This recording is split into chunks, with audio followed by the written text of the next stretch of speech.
permintaan pada barang-barang tersebut. Kemungkinan kedua, barangnya sudah dikenal dan dianggap bernilai. Kalau tadi kan dikenal tidak bernilai, jadi tidak ada permintaan. Kalau sekarang sudah dikenal tapi bernilai, tapi kok tetap tidak ada permintaan. Nah, karena tidak mempunyai nilai untuk pasar tertentu. Misalnya, kita menawarkan perahu di daerah yang jauh dari perairan, terus menawarkan mantel tebal yang di daerah yang tidak pernah ada musim dingin. Nah, pasti tidak ada permintaan. Misalnya di Indonesia, kita menawarkan kostum pakaian bersalju, kan itu barangnya sudah dikenal, barangnya bernilai, tapi kalau di Indonesia jadi tidak punya nilai, maka terjadilah tidak ada permintaan. Kemungkinan ketiga atau yang terakhir, barangnya baru ditemukan dan menghadapi keadaan tidak ada permintaan. Baru ditemukan. Jadi pasarnya tidak mengetahui kalau ada barang itu. Misalnya seperti barang-barang perhiasan. Barang-barang perhiasan itu orang baru akan membeli apabila barangnya ditunjukkan. Kalau nggak ditunjukkan, mereka tidak tahu tentang penemuan-penemuan terbaru perhiasan. Jadi mereka tidak memikirkan tentang hal itu kalau tidak dikenalkan dulu. Itu bisa menjadikan tidak ada permintaan.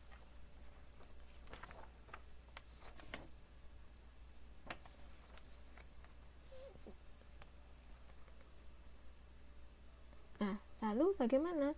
Kan tugas pemasar harus ciptakan permintaan. Sudah tidak ada permintaan seperti itu, dengan 3 kemungkinan itu, masih manajer pemasar masih dikasih tugas ciptakan permintaan. Bagaimana caranya?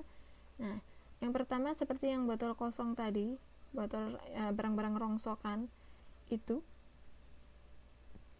bisa diatasi dengan menjadikannya barang-barang itu menjadi sebuah barang seni.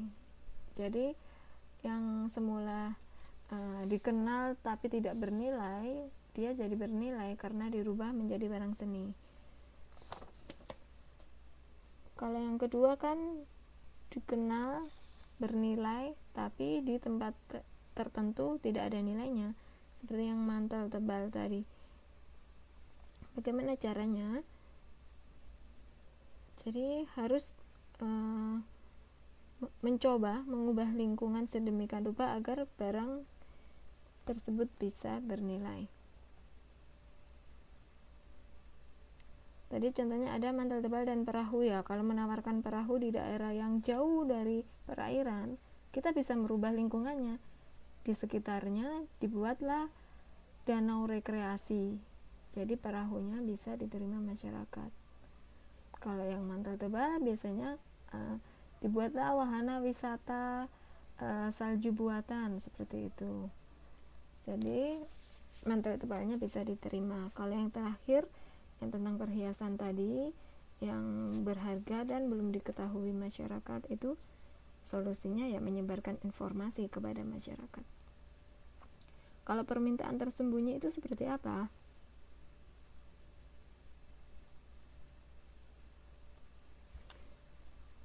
Nah, permintaan ini terlihat ketika sebagian besar konsumen mempunyai kebutuhan yang kuat akan sesuatu yang tidak ada dalam bentuk barang atau jasa yang nyata.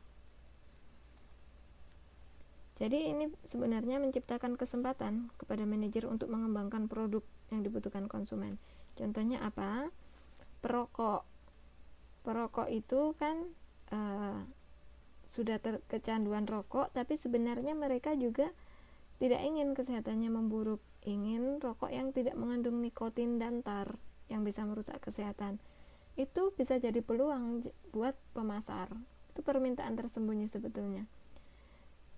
Jadi secara tidak dikatakan, perokok itu sebenarnya juga takut dengan kesehatan mereka karena rokok, tapi mereka tidak tidak hilang kan, tersembunyi permintaannya. Pemasar harus bisa membaca itu lalu mengembangkan permintaan. Bagaimana caranya? Yaitu memasang filter pada produk rokok. Contoh lainnya, memproduksi mobil. Pasti kan semua orang pengen mobil yang tahan lama dan lebih aman. Tanpa diungkapkan, masyarakat tanpa ada permintaan, karena permintaannya tersembunyi, harus bisa membaca hal tersebut. Kalau permintaan menurun, sudah jelas ya.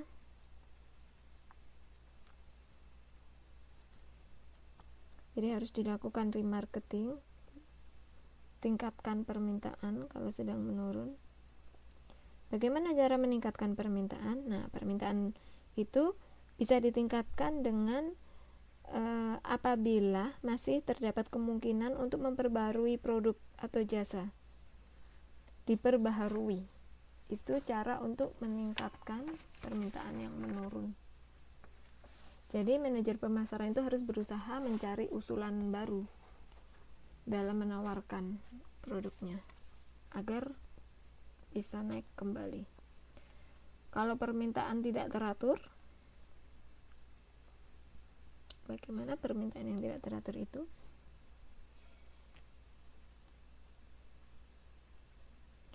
Nah, jadi kan suatu ketika pemasar itu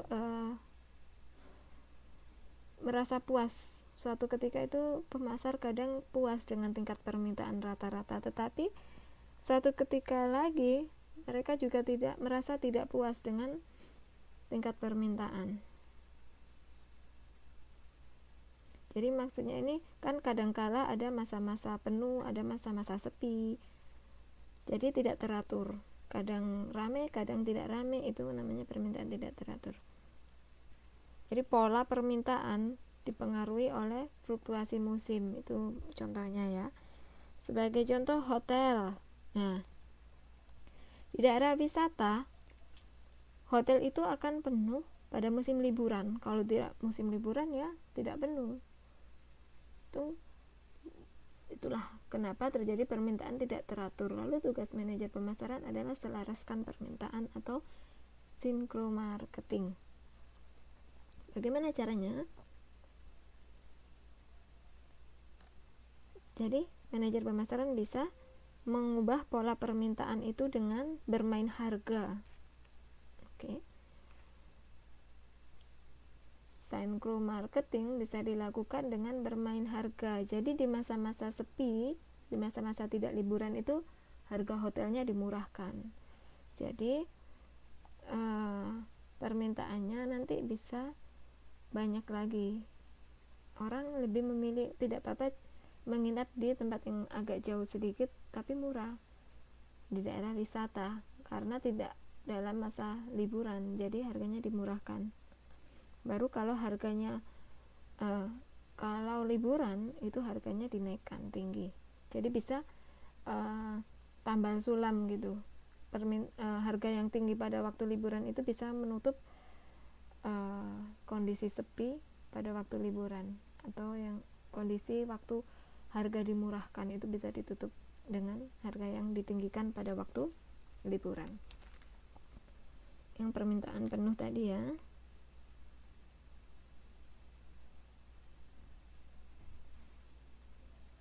Permintaan penuh itu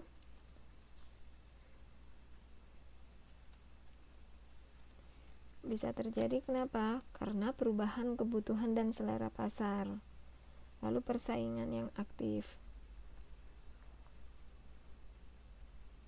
Jadi kalau sudah penuh itu, apa yang kita harapkan itu terjadi, itu namanya penuh. Kalau kita target bulan ini produk kita laku 100, ternyata terjual 100, itu namanya penuh.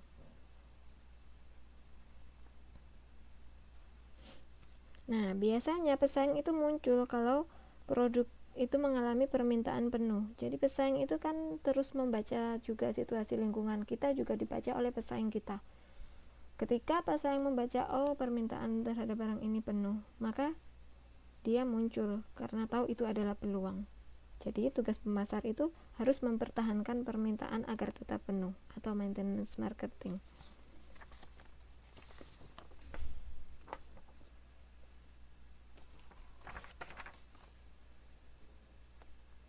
bagaimana cara mempertahankan permintaan? Kita harus bisa dilakukan dengan mempertahankan harga jual sambil mengendalikan biaya tetap. Jadi biaya tetapnya jangan sampai naik, dan terus mengadakan promosi seperti itu. Jadi kalau ada permintaan penuh jangan terus senang malah leha-leha seperti itu. Tapi dalam keadaan permintaan penuh pun manajer pemasaran itu masih harus bekerja. Bukan berarti targetnya sudah tercapai ya sudah, harus dipertahankan. Permintaan berlebih tadi sudah ya, contohnya yang minyak tadi. Nah, kalau terjadi permintaan berlebih, kalau tadi kan permintaan menurun, kita bisa main harga. Di permintaan berlebih pun kita juga bisa main harga. Ketika terjadi permintaan berlebih, harga bisa dinaikkan. Kita tidak usah konsen atau fokus pada kegiatan promosi lagi. Sudah tidak perlu promosi kalau permintaannya berlebih. Kita saja tidak bisa memenuhi kebutuhan, kenapa harus promosi? Nah, seperti itu logikanya. Itu bisa untuk mengurangi permintaan. Stop promosi, naikkan harga. Jadi kita tetap mampu melayani kebutuhan konsumen. Kalau permintaan tidak sehat, nah, bagaimana sih permintaan tidak sehat itu? Contohnya, permintaan tidak sehat itu permintaan konsumen terhadap obat-obat terlarang. Itu kan sudah tidak sehat. Seperti perusahaan obat-obatan yang bisa disalahgunakan, padahal obat-obatan tersebut kan berfungsi kalau di dunia medis ya, seperti obat terlarang itu sebetulnya kan memang diciptakan. Kenapa diciptakan? Karena dibutuhkan untuk dunia kesehatan, untuk keperluan operasi, keperluan pengobatan. Tapi kadang konsumen itu menyalahgunakan. Dia sengaja membeli obat tersebut dengan berdalih untuk pengobatan, padahal itu tersebut digunakan karena dia kecanduan. Nah, sifatnya itu sudah terlarang. Jadi kalau sudah banyak terjadi permintaan pada produk-produk yang seharusnya digunakan untuk kesehatan, tapi ternyata dikonsumsi sehari-hari oleh masyarakat, seperti obat-obat apotek untuk operasi yang akhirnya disalahgunakan seperti itu sudah bisa disebut permintaan tidak sehat. Permintaan terhadap rokok termasuk gak, Bu? Ini yang apa ini? Yang permintaan tidak sehat? Kalau permintaan rokok itu nanti bahasanya melebar ke peraturan pemerintah ya. Nah, peraturan pemerintah kan belum ada yang melarang bagi perokok akan dikenakan sanksi sedemikian juta, dikenakan sanksi hukum. Nah, jadi permintaan terhadap rokok itu masih sehat di Indonesia. Kenapa? Karena tidak ada undang-undang yang melarangnya. Kalau permintaan tidak sehat itu permintaannya itu maksudnya begini, rokok betul ya tidak ada peraturan, permintaannya bisa dikatakan sehat. Tapi kalau permintaannya sudah berlebih, rokok itu sudah menjadi candu, sudah sampai perusahaan kewalahan. Nah, itu sebetulnya itu permintaan tidak sehat kalau kita pandang dari sisi pengertian permintaan tidak sehat. Tapi terkendala dengan peraturan pemerintah. Kalau obat-obatan terlarang kan sudah pasti ada hukumnya. Jadi bisa tidak bisa kalau orang membeli obat terlarang di apotek yang seharusnya untuk operasi tapi dikonsumsi sendiri, itu ada sanksi hukum, sudah pasti jelas tidak sehat permintaannya. Nah, kalau rokok ini karena pemerintah sendiri masih dalam bentuk himbauan ya, merokok bisa merusak kesehatan ini itu menyebabkan kerusakan kesehatan ini dan sebagainya, tapi tidak ada aturan hukum yang jelas melarang. Jadi kalau sebenarnya permintaan rokok itu sehat, tapi kalau sampai ada rokok yang tingkat nikotin dan tarnya tinggi, merusak kesehatan, itu harus dihentikan.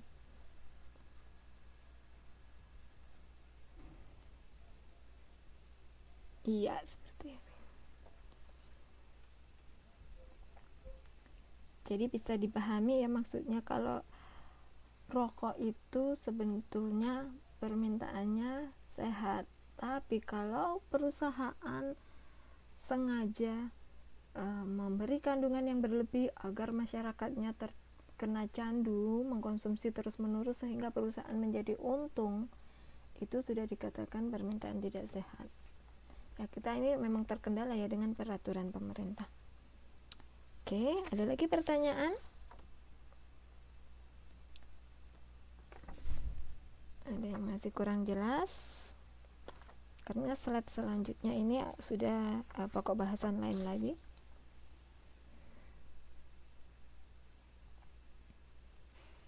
Iya, obat tidur juga kalau nggak pakai resep dokter nggak bisa dibeli. Ya, betul. Itulah kenapa kalau sampai ada apotek yang melayani pembelian obat tidur tanpa resep dokter, itu di situ sudah terjadi permintaan yang tidak sehat. Itu harus dihentikan oleh produsen. Sebagai kita perusahaan induk harus memantau hal-hal seperti itu agar jangan sampai terjadi permintaan yang tidak sehat. Sip, sudah paham semua. Oke, lanjut slide selanjutnya ya. Selanjutnya adalah proses penyampaian nilai. Kalau istilah lamanya itu adalah proses manajemen pemasaran. Disebut proses penyampaian nilai. Nah, dalam gambar ini bisa kita lihat, ini digambarkan aktivitas yang dimulai dari menganalisis peluang pemasaran sampai berakhir kepada pengendalian pemasaran.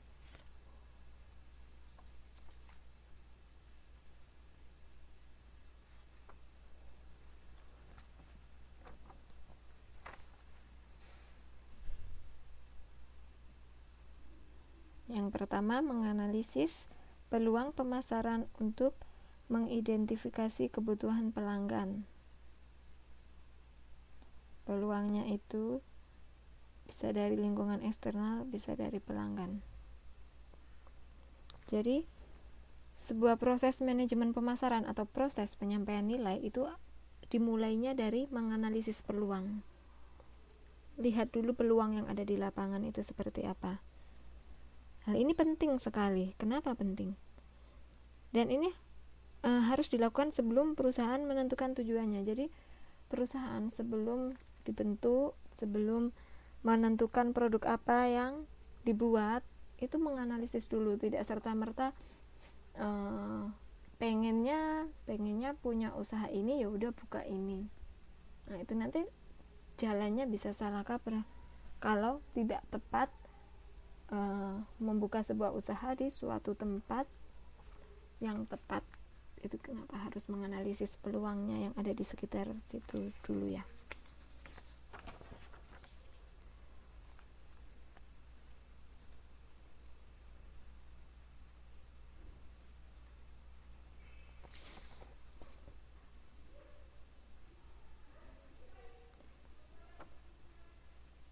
Nah, kenapa sih harus dilakukan analisis peluang pemasaran terlebih dahulu? Ada beberapa contoh. Jadi banyak perusahaan yang memulai usahanya karena mereka tahu ada peluang yang sangat baik. Jadi dapat dikatakan bahwa perusahaan itu mempunyai suatu tujuan atau akan melakukan sesuatu karena adanya sesuatu. Jadi melakukan sesuatu maksudnya melakukan penciptaan produk karena sesuatu, karena peluang. Nah, contohnya mengapa Nokia menawarkan telepon genggam? Karena pada waktu itu, pada masa itu, kebutuhan untuk berkomunikasi di sembarang tempat itu ada. Jadi kenapa nggak tiba-tiba Nokia itu pengennya telepon genggam tiba-tiba diciptakan? Enggak. Jadi dibaca dulu peluang. Telepon rumah sudah mulai tidak efektif karena kebiasaan konsumen itu mobilisasinya tinggi, perlu alat komunikasi. Untuk mobilisasi diciptakanlah telepon genggam atau HP yang lebih fleksibel dan lebih bisa digunakan di sembarang tempat. Lalu kenapa Toshiba tiba-tiba menciptakan sebuah komputer yang ramping? Contoh lainnya, karena orang semakin sibuk, mobilisasinya semakin tinggi, inginnya bisa bekerja di sembarang tempat, tidak harus di kantor kalau bekerja. Nah, tidak harus di sekolah atau di rumah kalau mengerjakan sebuah tugas. Diciptakanlah laptop yang mudah dibawa kemana-mana. Lalu kemungkinannya juga banyak perusahaan yang belum mempunyai tujuan secara jelas. Dari segi lain, mereka ini mengetahui tentang adanya peluang yang baik. Nah, kesulitannya adalah mengubah ide menjadi konsep. Kenapa peluangnya itu harus dibaca dulu. Lalu, banyak perusahaan juga yang mengubah tujuannya bila peluang juga berubah. Jadi kalau peluang awalnya seperti ini, maka dilakukanlah tindakan seperti ini. Suatu ketika peluang itu berubah, perusahaan tidak boleh memegang terlalu teguh tujuannya. Dia harus menyesuaikan dengan perubahan peluang juga. Jadi tujuan perusahaan itu juga bisa berubah sewaktu-waktu mengikuti perubahan peluang.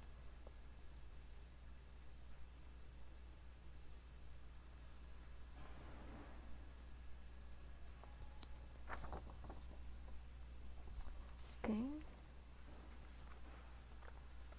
Selanjutnya, menyusun perencanaan pemasaran strategis, seperti merumuskan tujuan perusahaan.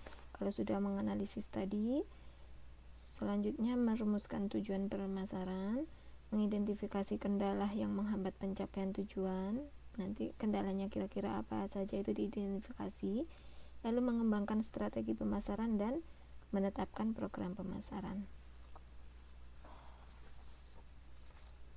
Setelah dilakukan hal ini, mulailah mengimplementasikan rencana pemasaran. Rencana yang sudah dibuat tadi diimplementasikan, dilaksanakan. Dan yang terakhir, mengendalikan pemasaran.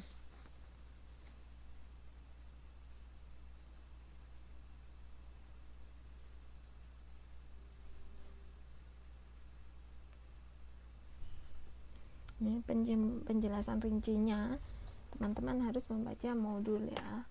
Banyak sekali contoh-contoh yang disajikan di modul. Di sini ada yang ditanyakan.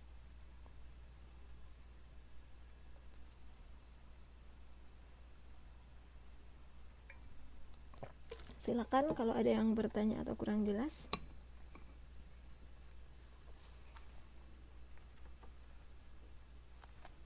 Oke, kita lanjut ke slide berikutnya. Tentang proses perencanaan strategis.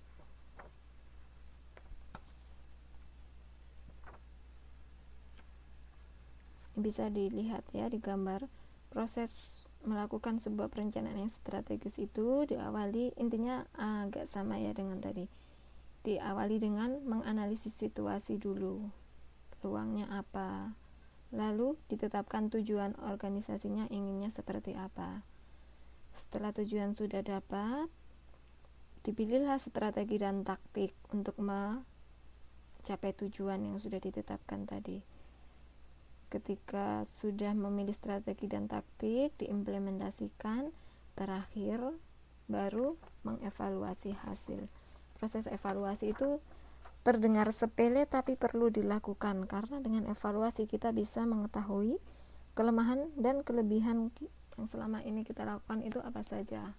Kelemahan, perbaikan yang diperlukan itu apa saja. Nah, itulah kenapa perlu evaluasi hasil. Oke, selanjutnya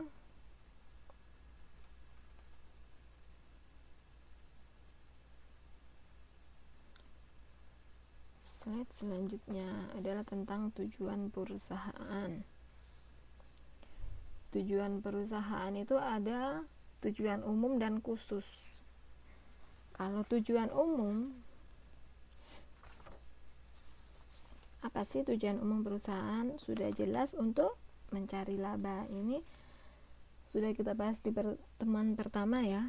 Tujuan utama perusahaan itu adalah mencari laba. Laba bisa didapat dari mana? Dari penjualan. Nah, selain kita fokus kepada penjualan, laba dari mana? Dari penjualan. Selain penjualan, kita juga harus fokus dan memperhatikan kepuasan konsumen dan lingkungan. Jadi tidak semata-mata kita terus meningkatkan penjualan untuk mencapai laba yang maksimum, tapi kita juga harus melihat tingkat kepuasan konsumen dan lingkungan di sekitar. Jangan sampai merusak lingkungan. Seperti itu adalah dua hal untuk sebuah pertimbangan dalam mencapai laba.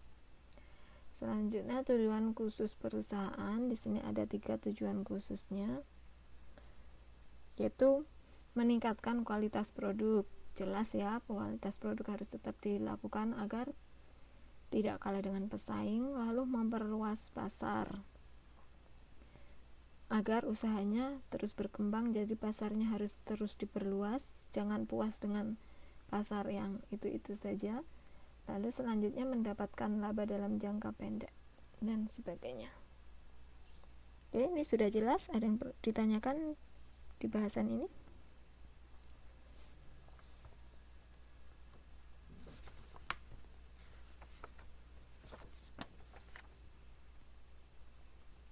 Oke, kita lanjut. Slide selanjutnya tentang identifikasi kendala. Nah, identifikasi kendala dilakukan sebelum strategi pemasaran ditetapkan. Tadi sudah ya di grafik-grafik tadi, sebelum bikin strategi kita identifikasi masalah atau kendala apa yang bakalan terjadi di depan. Kenapa harus dilakukan? Agar pencapaian tujuan yang telah ditetapkan melalui pelaksanaan strategi tidak mengalami hambatan. Jadi kita sudah tahu nanti tujuan kendalanya apa saja yang akan terjadi. Dengan tahu tersebut, kita akan mengurangi menghadapi hambatan di masa depan. Seperti itu. Itulah kenapa diperlukan keterampilan penjualan dari tenaga penjual. Karena penjual yang tidak punya keterampilan dalam menjual itu bisa jadi kendala. Jadi perlu dilakukan pelatihan dan pengembangan kepada para tenaga penjual. Seperti itu.